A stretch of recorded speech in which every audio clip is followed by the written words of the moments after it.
The ANC's special NWC meeting has been postponed until Sunday, while the NEC meeting has been moved till Monday. Let's talk to SABC News political reporter Samkele Maseko to find out what could be happening behind the scenes and what he's been hearing, keeping his ear to the ground. Sam, good evening to you and welcome. You no doubt have also heard these developments. You're appraised of what has changed today. Can you give us a sense of what might have prompted this move? Well, Iman, what essentially transpired is that those whom are members of the National Working Committee rejected the proposal by the SGO of the ANC to have a virtual National Working Committee meeting. You'd know that most of those virtual meetings would tend to leak. NWC or NEC members would tend to give us access as journalists at times or leak certain audio recordings that they would record with their phones.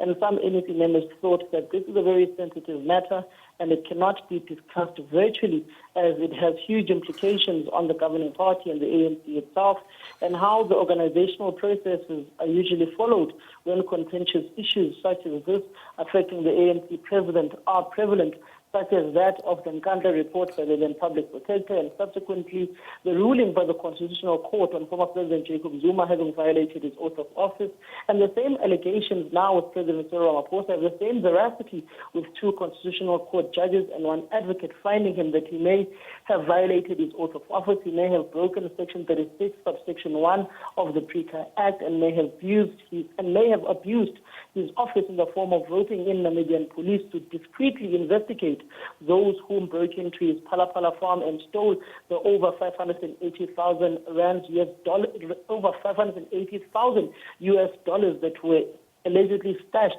in his furniture at his farm, amounting to about 10 million rands.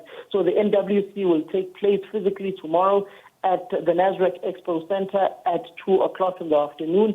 Subsequently, on Monday at 10 in the morning, the ANC's National Executive Committee, which is a usual ANC day, will then convene to deliberate on the issues pertaining to Palapala and the Section 89 report, and then a decision will be made. But also the president of the ANC, Cyril Ramaphosa, has to be present in that meeting. And remember, organizationally, the president of the ANC has to open the NEC meeting, and if he's subject of discussion of the NEC, he would then request the NEC, or the NEC would request him to recuse himself.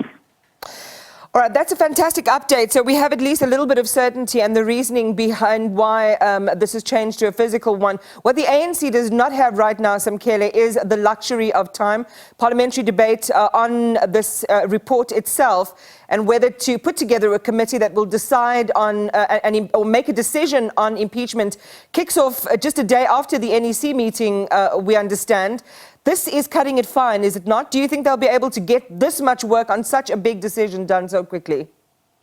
Speaking quite frankly, Iman, the ANC is a very disorganized, disorientated organization. And they are very chaotic at times when it comes to dealing with their own internal matters. There's no coherence within that organization. There are some whom are lurking in the backgrounds, whom are seeing a window of opportunity opening up for them to occupy the presidency of the ANC and the presidency of the Republic of South Africa. You've got David Mabuza lurking in the background. You've got those whom surround Treasurer General Paul Mashatile, whom are pumping him up to go ahead and contest the incumbent president of the African National Congress. So at the end of the day, they are all politicians, and politicians will always seize an opportunity that avails himself, especially when the incumbent president trips and is blindfolded and is blindsided on contentious issues. So they don't have the luxury of time. And in fact, immediately after that NEC, Pemema Chodina, the chief whip, I would also assume, like the last time, the ANC's Treasurer General, acting SG Paul Mashatile, and the national chairperson will then have to jet off to Cape Town on Tuesday morning to inform the ANC Parliament on what the National Executive Committee has decided, because the ANC members of Parliament will then have to toe the party line. But there are those like Supra Mohamapilo who say that they will do what the likes of Mondli Gungubele and Derek Hanekom did in that vote of no confidence against former President Zuma and voting with their conscience. So the ANC is a disorganized, disorientated organization. The NEC meeting as well, which will take place on Monday, will not be an NEC meeting that will just take place for 2 hours. You've got some NEC members who've sharpened their knives and who are ready to go for the kill against ANC President Cyril Ramaphosa in order for him to leave office. As we've seen people like Tony Ngeni, Batabile Dlamini, Lindiwe Sisulu, whom have openly said that the incumbent must go, including Dr. Nkosazana Dlamini Zuma. In fact, as ANC NEC member and presidential contender, Dr. Zweleni Mkhize was supposed to address an ANC Youth League political lecture in the Dula Omar branch, in the Dula Omar region, in the metro tomorrow in Cape Town. It is yet to be seen whether he's still going to go ahead and address that particular gathering, as the NWC is set to meet at 2 o'clock.